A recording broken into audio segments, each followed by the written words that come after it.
Bueno, en este vídeo voy a explicar el teorema de Gauss, que es una de las partes uno de los conceptos que se explica en Física 2 de primero de Ingenierías de la UGI, concretamente en el tema 2, y es muy importante porque tiene muchas aplicaciones a lo largo de toda la asignatura. Voy a partir de lo más sencillo y de lo más básico para que se pueda entender. De todas formas, ya os adelanto que hasta que no os pongáis a hacer algún ejercicio, el concepto en sí no lo vais a interiorizar al 100%.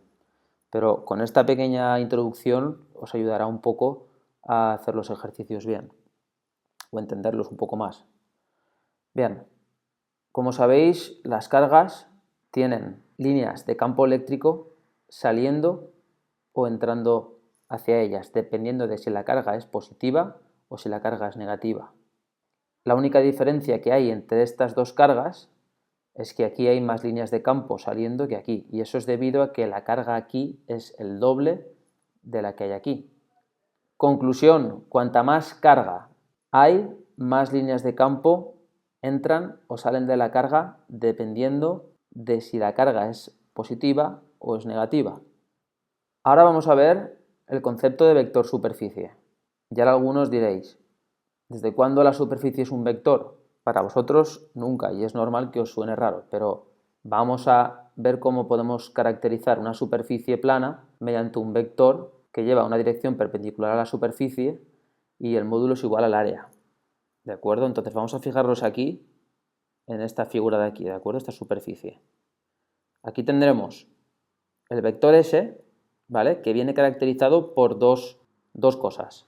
El área que tenga esta superficie plana y la dirección que tiene el vector normal a ella, que sería este vector de aquí de color rojo. Entonces, si queremos saber cuál es el vector superficie, tendremos que multiplicar S, que es una magnitud escalar, por el vector normal a la superficie y nos da un vector que es el vector S. Aquí os he puesto otro ejemplo, que es un cubo, donde vemos que como hay 6 superficies, tendremos 6 vectores superficie y cada vector superficie es normal a la superficie a la que está referida.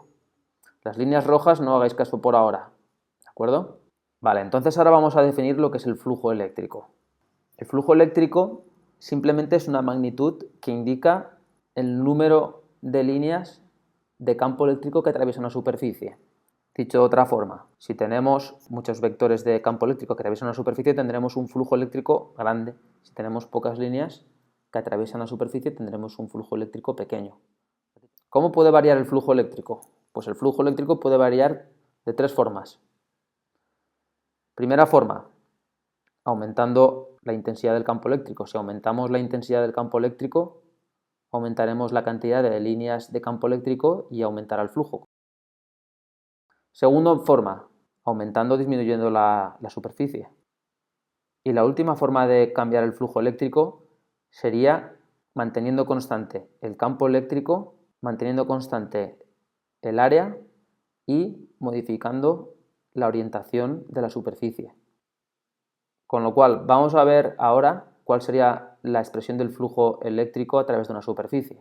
El flujo eléctrico tiene este símbolo de aquí. Sus unidades son newtons por metro cuadrado partido coulomb, porque se obtiene a partir del producto escalar del vector campo eléctrico por el vector área o vector superficie. Y ahora vamos a ver qué ocurre cuando la superficie no es plana. Si la superficie no es plana, tendremos que hacer la integral para toda la superficie del campo eléctrico por un diferencial de área.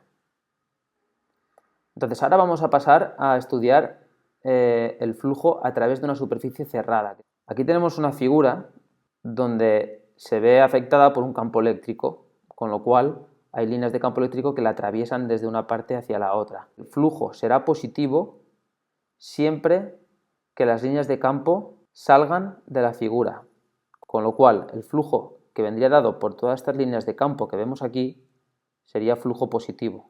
Sin embargo, todas las líneas de campo que entran por esta cara de la figura sería flujo negativo, porque entran dentro.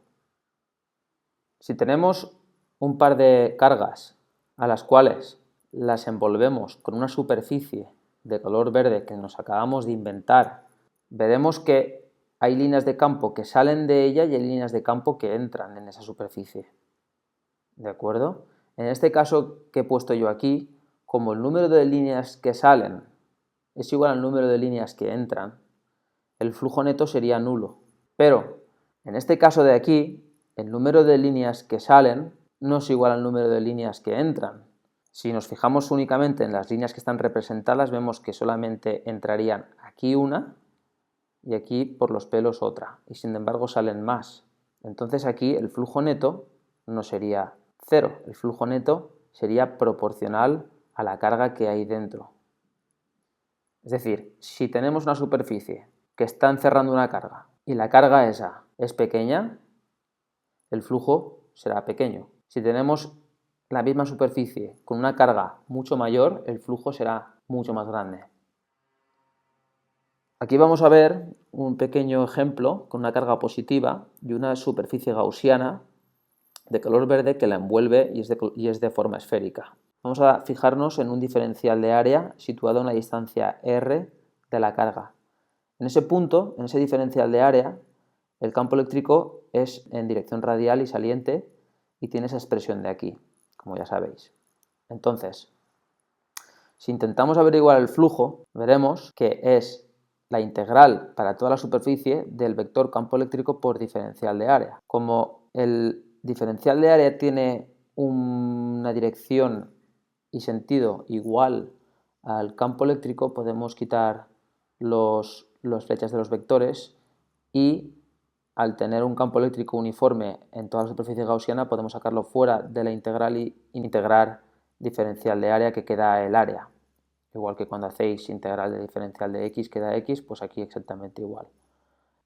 El resultado es que queda campo eléctrico por la superficie gaussiana, ¿vale? La superficie gaussiana es una superficie de una corteza esférica, o sea, una superficie de una esfera, con lo cual es 4πr cuadrado, y como la expresión de campo eléctrico es esta de aquí, sustituimos y nos queda k por q partido r cuadrado por 4πr cuadrado, y simplificando nos queda q partido de epsilon sub 0, que es la permeabilidad eléctrica.